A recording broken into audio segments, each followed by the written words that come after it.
Olá, seja bem-vindo a mais uma aula aqui no QI, o canal de Química Interessante. Eu sou o professor Neto Negrão e o assunto da aula de hoje é cálculo estequiométrico.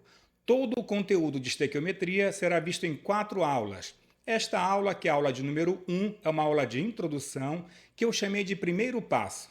Nesta aula, você vai receber todas as informações necessárias para desenvolver qualquer problema de estequiometria com segurança e qualidade. Nós faremos bastante exercícios, incluindo algumas questões do Enem. Então pegue o seu caderno de anotações e vem comigo que a aula já começou. Vamos iniciar o nosso conteúdo com a fórmula molecular. Nós temos aqui dois átomos de hidrogênio e um átomo de oxigênio. A partir da ligação entre eles, haverá a formação de uma molécula de água. A fórmula molecular da água é H2O. Em uma fórmula química, os números subscritos, que são esses que aparecem na parte de baixo, são chamados de índices, indicam a quantidade de átomos presentes na molécula. Ou seja, nós temos aqui dois átomos de hidrogênio e apenas um átomo de oxigênio. Observe que o número 1 do oxigênio não está aparecendo, porque o número 1 é sempre omitido nas fórmulas químicas. Mas eu vou colocar aqui na cor vermelha para você não esquecer. Pronto. Outro número importante que precisamos ficar de olho é o coeficiente, que aparece à esquerda da fórmula.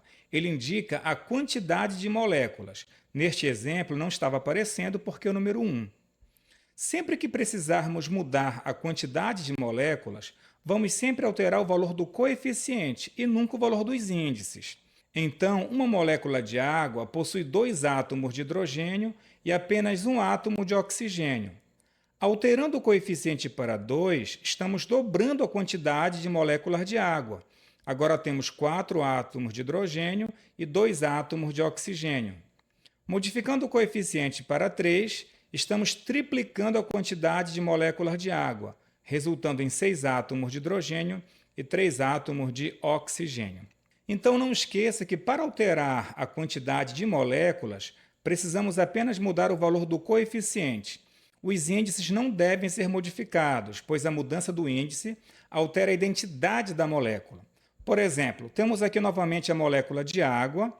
Se nós alterarmos o índice do oxigênio para 2, estaremos mudando a identidade da molécula, pois agora não temos mais água, e sim uma nova substância, com propriedades totalmente diferentes, chamada de água oxigenada ou peróxido de hidrogênio. Gente, em cálculo estequiométrico, em muitas circunstâncias, vamos precisar alterar a quantidade de moléculas e sempre faremos isso modificando o valor do coeficiente e nunca o valor dos índices. Agora passaremos para a massa molecular. A partir do conhecimento da fórmula molecular, é possível determinar a massa da molécula. Para isso, basta apenas somar as massas de todos os átomos que pertencem à molécula. As massas dos átomos que usamos em nossos cálculos são extraídas da tabela periódica. Observe algumas massas atômicas relativas.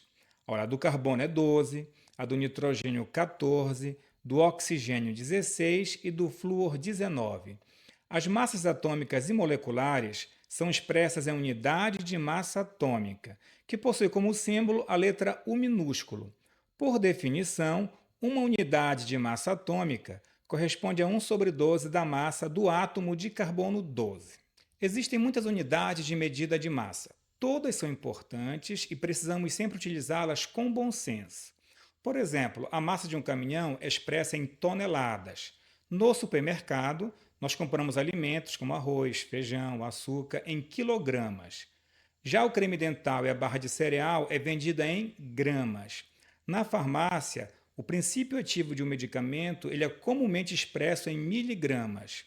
E os químicos medem a massa de átomos e moléculas em unidade de massa atômica.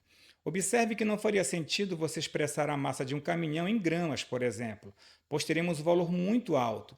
Da mesma forma que não faria sentido medir a massa de um átomo ou de uma molécula em gramas, pois teremos um valor muito pequeno. Só para você ter uma ideia, uma unidade de massa atômica é igual a 1,66 vezes 10 elevado a menos 24 gramas. Então, toda vez que nós formos expressar a massa de um átomo ou de uma molécula, faremos isso sempre utilizando a unidade de massa atômica. Agora retornaremos ao cálculo da massa molecular. A molécula de gás carbônico possui a fórmula CO2, ou seja, a molécula possui um átomo do elemento carbono e dois átomos do elemento oxigênio. Olhando aqui a tabela periódica, a massa atômica do carbono é 12 unidades de massa atômica e a massa do átomo de oxigênio é 16 unidades de massa atômica. Para calcular a massa da molécula, precisamos somar as massas atômicas dos átomos presentes. Como nós temos apenas um átomo de carbono, devemos multiplicar a massa por 1, resultando o número 12. No caso do oxigênio, são dois átomos, logo devemos multiplicar a massa por 2, resultando em 32. Por fim, vamos somar 12 mais 32 é igual a 44. Então, a massa molecular do CO2 é 44 unidades de massa atômica. Vamos calcular agora a massa molecular do ácido sulfúrico. A molécula possui três elementos: hidrogênio, enxofre e oxigênio. Analisando aqui a tabela periódica, a massa atômica do enxofre é 32 e a do oxigênio é 16. O hidrogênio não está aparecendo aqui nessa parte da tabela. Vamos voltar aqui rapidinho. Pronto. Aqui está o hidrogênio com a massa 1. Agora vamos completar a informação. Perfeito.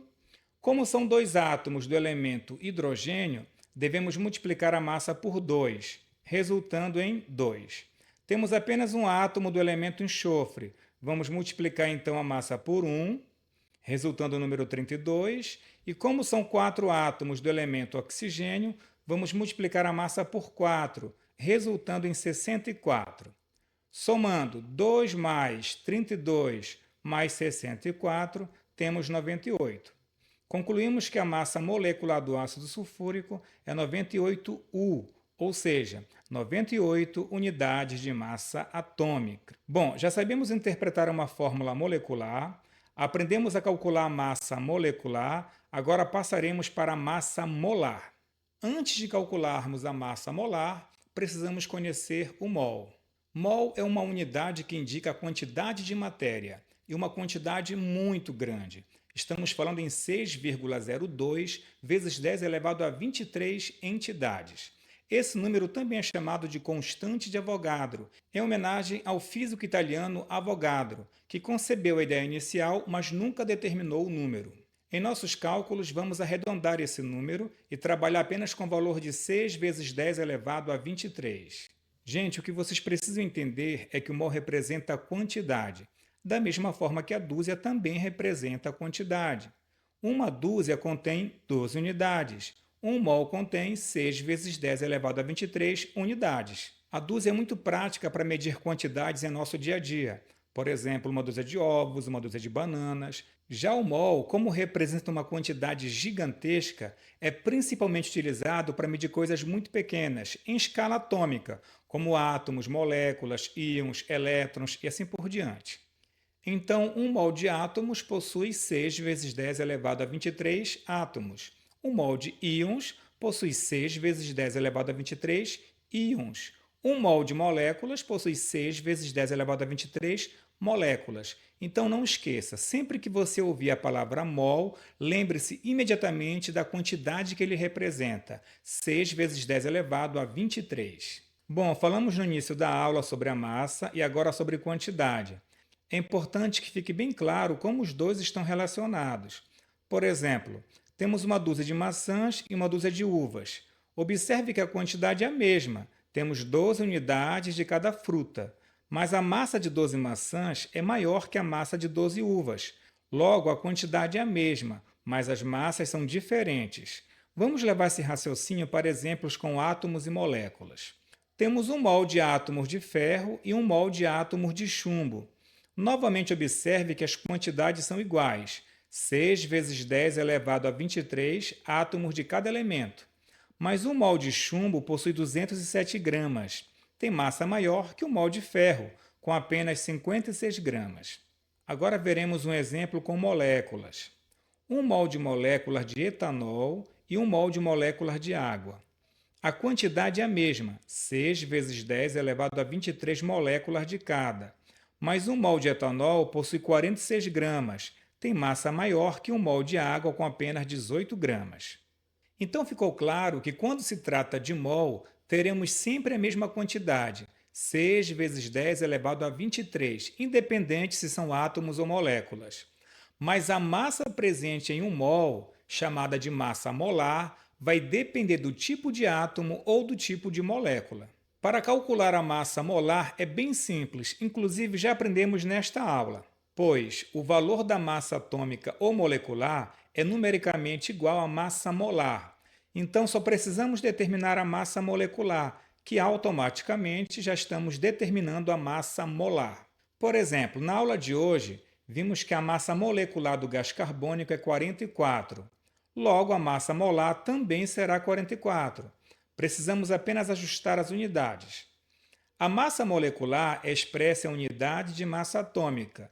Então, 44U representa a massa de apenas uma molécula de CO2.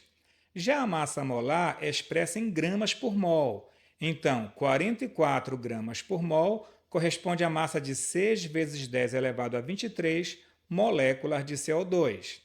Vamos calcular agora a massa do etanol. Aí estão os elementos seguidos de suas massas atômicas. Como a molécula possui 6 átomos de hidrogênio, vamos multiplicar a massa do hidrogênio por 6, resultando o próprio 6. São 2 átomos de carbono, então vamos multiplicar por 2, resultando em 24, e temos apenas um átomo de oxigênio. Multiplicando 1 por 16, teremos como resposta o próprio 16. Agora vamos somar 6 mais 24 mais 16, então a massa é 46. Se você expressar a massa em U, unidade de massa atômica, está informando a massa molecular, ou seja, 46U é a massa de uma molécula de etanol, mas se você expressar a massa em gramas por mol, está informando a massa molar, ou seja, 46 gramas por mol é a massa de 6 vezes 10 elevado a 23 moléculas de etanol.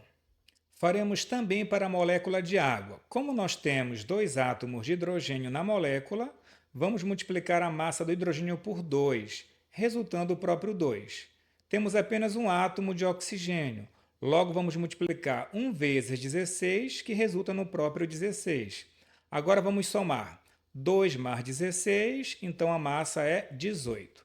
Seguiremos o mesmo raciocínio. Se você expressar a massa em unidade de massa atômica, está informando a massa molecular, ou seja, 18U é a massa de uma molécula de água. Mas se você expressar a massa em gramas por mol, está informando a massa molar, ou seja, 18 gramas por mol é a massa de 6 vezes 10 elevado a 23 moléculas de água. O raciocínio também se estende aos átomos. Uma unidade de massa atômica é a massa de um átomo de hidrogênio. 16 unidades de massa atômica é a massa de um átomo de oxigênio. Se você expressar a massa de 1 grama por mol, está informando a massa molar, ou seja, a massa de 6 vezes 10 elevado a 23 átomos de hidrogênio. E se expressar a massa de 16 gramas por mol, está informando a massa molar do oxigênio, ou seja, a massa de 6 vezes 10 elevado a 23 átomos de oxigênio. Tudo tranquilo? Então vamos em frente. Passaremos agora para o volume molar. Segundo a hipótese de Avogadro, números iguais de moléculas ocupam volumes iguais nas mesmas condições de temperatura e pressão. As condições de temperatura e pressão mais utilizadas são as CNTP, condições normais de temperatura e pressão. Nessas condições, a temperatura é de 0 graus Celsius e a pressão de 1 atm. Nas CNTP, 1 mol de qualquer gás ocupa sempre o mesmo volume, 22,4 litros. Então, para qualquer gás nas CNTP, nós podemos escrever 1 mol do gás possui 6 vezes 10 elevado a 23 moléculas do gás, ocupando um volume de 22,4 litros. A informação que 1 mol possui 6 vezes 10 elevado a 23 moléculas, nós já sabíamos. A novidade agora é o volume molar, de 22,4 litros. Agora vamos escrever uma linha semelhante para o CO2 nas CNTP. Então, 1 mol de CO2 possui 6 vezes 10 elevado a 23 moléculas de CO2, ocupando um volume de 22,4 litros. Como a massa do CO2 é 44, em 1 mol teremos 44 gramas. Observe que nesta linha que acabamos de escrever, estamos relacionando o número de mols, o número de moléculas, o volume molar e a massa molar. Fizemos tudo isso para o CO2, mas o raciocínio é o mesmo para qualquer outra molécula. E por que é importante saber organizar essas informações em uma linha? Gente, a partir dessas informações, você está pronto para responder qualquer pergunta sobre esse conteúdo. Por exemplo, quantas moléculas estão presentes em uma amostra de 132 gramas de CO2? Observe que a questão cita o número de moléculas e a massa em gramas. Portanto, neste exercício, não vamos trabalhar com o número de mols e com o volume. Trabalharemos apenas com a relação entre número de moléculas e a massa. Então, se em 44 gramas são encontrados 6 vezes 10 elevado a 23 moléculas, em 132 gramas vamos encontrar quantas moléculas? Esse é o X da questão. Vamos fazer uma regra de 3 simples e obter a resposta. A nossa expressão, que é uma igualdade entre razões, vai ter no primeiro membro a razão 6 vezes 10 elevado a 23 sobre x, e no segundo membro, 44 sobre 132. Observe que é possível simplificar os valores do segundo membro por 44. Teremos então a razão de 1 sobre 3. Essa simplificação ajuda você a ganhar bastante tempo, principalmente em provas. Agora faremos os produtos meios e extremos. 1 vezes x e 3 vezes 6 vezes 10 elevado a 23, resultando em 18 vezes 10 elevado a 23 moléculas de CO2. Tranquilo? Então vamos seguir em frente. Faremos agora um exercício com o número de átomos. A questão diz o seguinte: o cobre é um metal muito utilizado na produção de materiais condutores de eletricidade, como fios e cabos. Considere um fio de 254 gramas, constituído somente por átomos de cobre. Determine o número de átomos presentes nesse fio.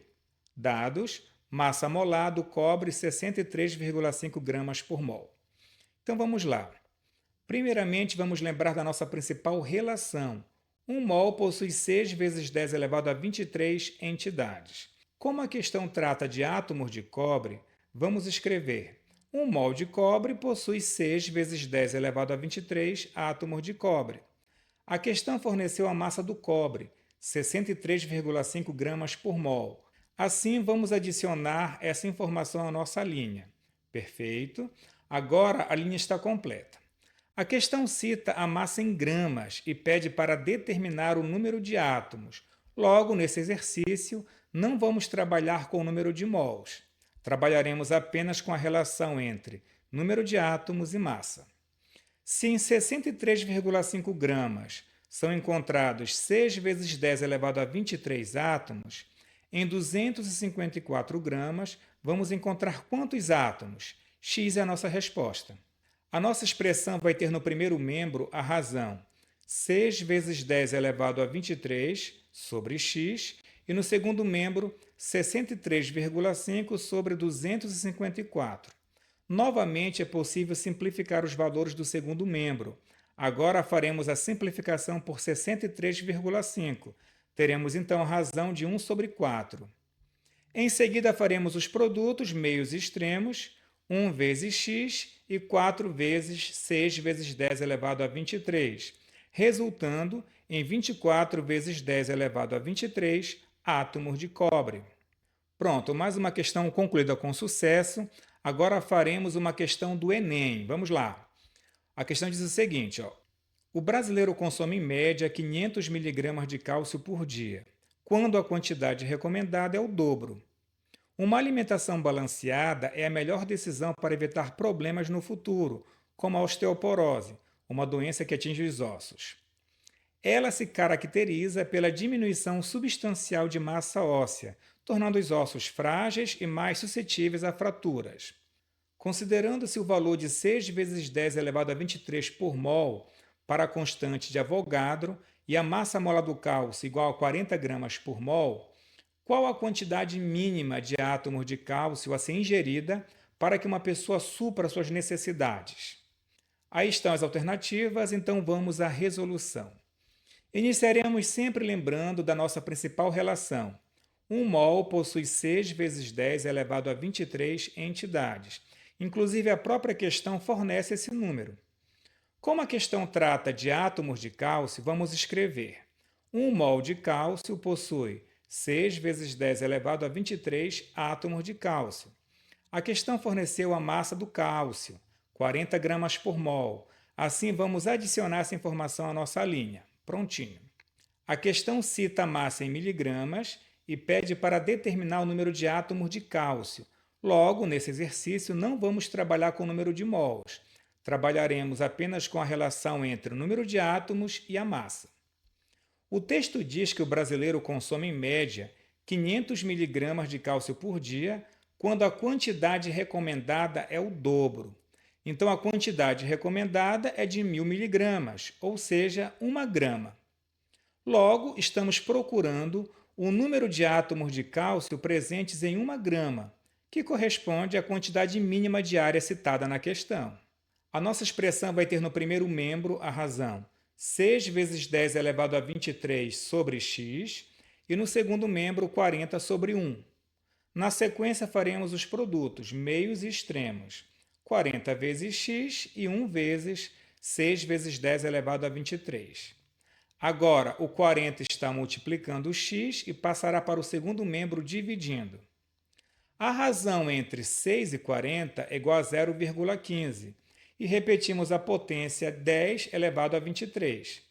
Então, a resposta é 0,15 vezes 10 elevado a 23. Analisando as alternativas, não encontramos o 0,15, e sim 1,5. Então, vamos precisar deslocar a vírgula uma casa para a direita, que é o equivalente a multiplicarmos o valor por 10. Automaticamente, reduziremos o valor do expoente em uma unidade.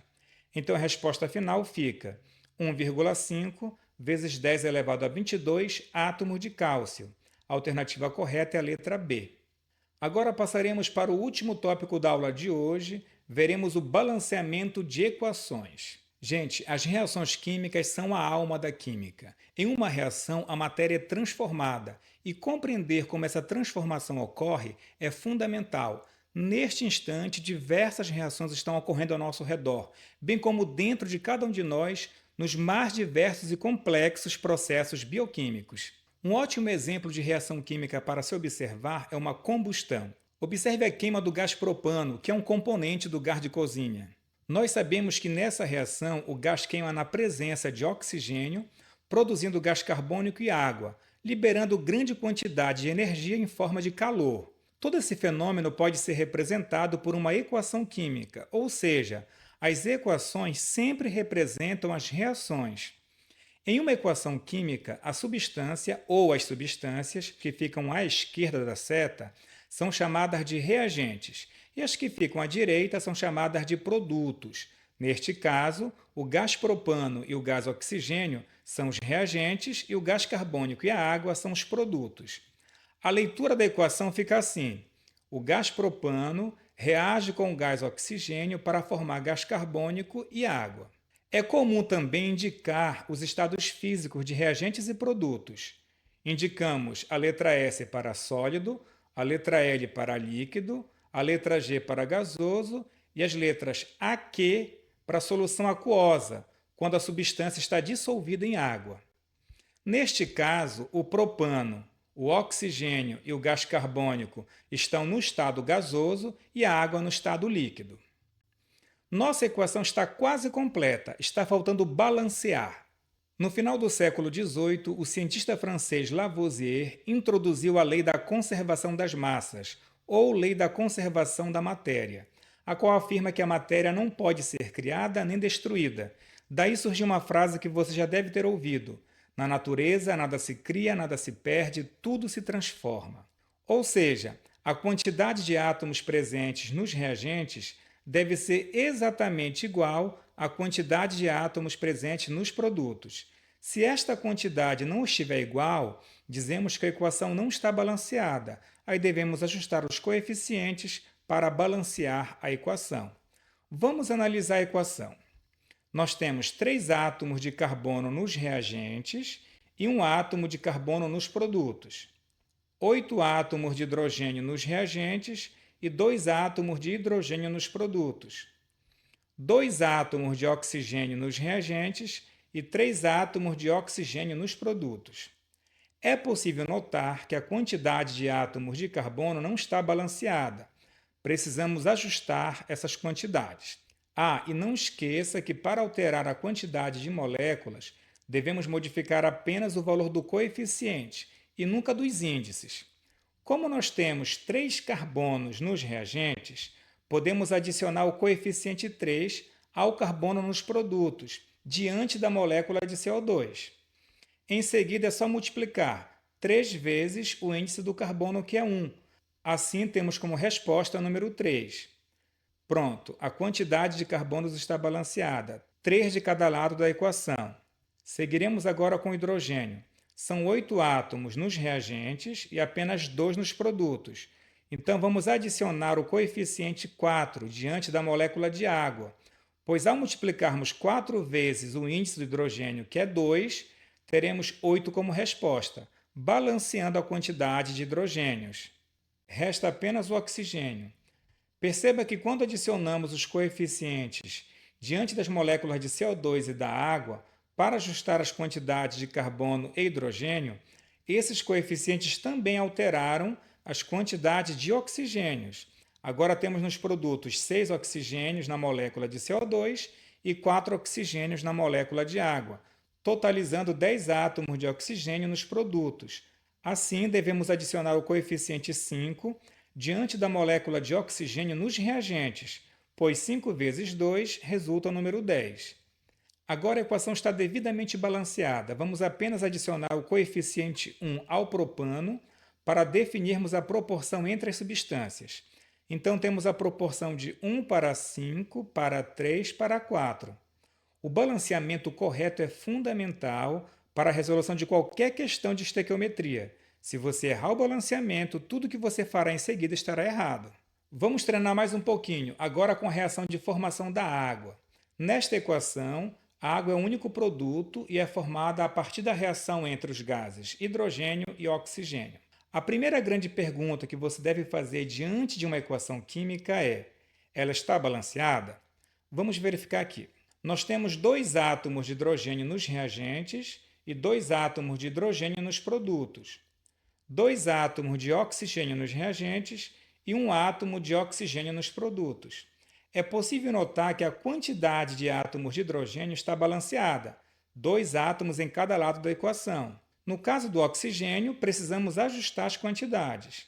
Vamos adicionar o coeficiente meio, 1 sobre 2, diante da molécula de oxigênio, pois meio vezes 2 resulta o número 1. Pronto, a equação já está balanceada. Vamos apenas adicionar os coeficientes 1 diante das moléculas de hidrogênio e da molécula de água para definirmos a proporção, que fica 1 para meio para 1. É importante ressaltar que, de maneira geral, costumamos colocar no balanceamento sempre os menores números inteiros. Se esse for o nosso objetivo, é só multiplicar toda a equação por 2. Observe, 2 vezes o coeficiente 1 do hidrogênio resulta o 2. 2 vezes o coeficiente meio do oxigênio resulta 1.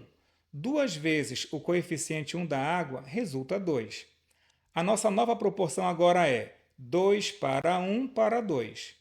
Você pode confirmar através das multiplicações que a equação realmente está balanceada. Como os dois balanceamentos estão corretos, qualquer um que você escolha para fazer os cálculos vai fornecer a mesma resposta no final. Essa estratégia de multiplicar toda a equação por 2 é apenas um recurso que eu estou te ensinando para você eliminar a fração do seu cálculo. Vou aproveitar aqui a mesma equação para chamar a atenção de uma informação importante. No momento do balanceamento, se você pensou em alterar o índice do oxigênio para 2, preciso te lembrar que essa é uma prática incorreta. Como já vimos no início desta aula, a modificação do índice altera a identidade da substância. Neste caso, nós modificamos também a reação química, e isso não devemos fazer. Lembre-se, em um balanceamento, vamos alterar somente os valores dos coeficientes. E para finalizarmos a aula de hoje, vamos fazer mais uma questão do Enem. A questão diz o seguinte: as mobilizações para promover um planeta melhor para as futuras gerações são cada vez mais frequentes. A maior parte dos meios de transporte de massa é atualmente movida pela queima de um combustível fóssil. A título de exemplificação do ônus causado por essa prática, basta saber que um carro produz, em média, cerca de 200 gramas de dióxido de carbono por quilômetro percorrido. Um dos principais constituintes da gasolina é o octano, que tem a fórmula C8H18. Por meio da combustão do octano, é possível a liberação de energia, permitindo que o carro entre em movimento. A equação que representa a reação química deste processo demonstra que... Bom, aí vem as alternativas, mas ficou claro que precisamos escrever a equação química da reação citada para respondermos essa questão. A reação mencionada é a combustão do octano, um hidrocarboneto de fórmula molecular C8H18. Os hidrocarbonetos são compostos orgânicos que contêm apenas carbonos e hidrogênios em sua estrutura. Na aula de hoje, vimos a combustão de outro hidrocarboneto, o propano. Aí está a equação química. Faremos para o octano uma reação semelhante, pois os hidrocarbonetos em combustão no ar reagem com o oxigênio para formar gás carbônico e água. Essa reação é chamada de combustão completa, pois possui quantidade suficiente de oxigênio. Em uma combustão completa, sempre haverá formação de gás carbônico e água. Em situações em que a quantidade de oxigênio presente não é suficiente, dizemos que a combustão é incompleta. Neste caso, haverá formação de monóxido de carbono ou fuligem, que são finas partículas de carbono. Quando a questão não cita o tipo de combustão, consideramos sempre que a combustão é completa, ou seja, os produtos são gás carbônico e água. Agora podemos retornar à resolução da questão, pois já temos a equação química, mas ainda precisamos realizar uma etapa importante, o balanceamento. Então vamos lá. Nós temos 8 átomos de carbono nos reagentes e 1 átomo de carbono nos produtos, 18 átomos de hidrogênio nos reagentes e 2 átomos de hidrogênio nos produtos, 2 átomos de oxigênio nos reagentes e 3 átomos de oxigênio nos produtos. Vamos adicionar o coeficiente 8 ao carbono nos produtos diante da molécula de CO2. Em seguida, é só multiplicar 8 vezes o índice do carbono, que é 1, assim teremos como resposta o número 8. Pronto, a quantidade de carbonos está balanceada, 8 de cada lado da equação. Passamos para o hidrogênio. Vamos adicionar o coeficiente 9 diante da molécula de água, pois ao multiplicarmos 9 vezes o índice do hidrogênio, que é 2, teremos 18 como resposta, balanceando a quantidade de hidrogênios. Finalmente, o oxigênio.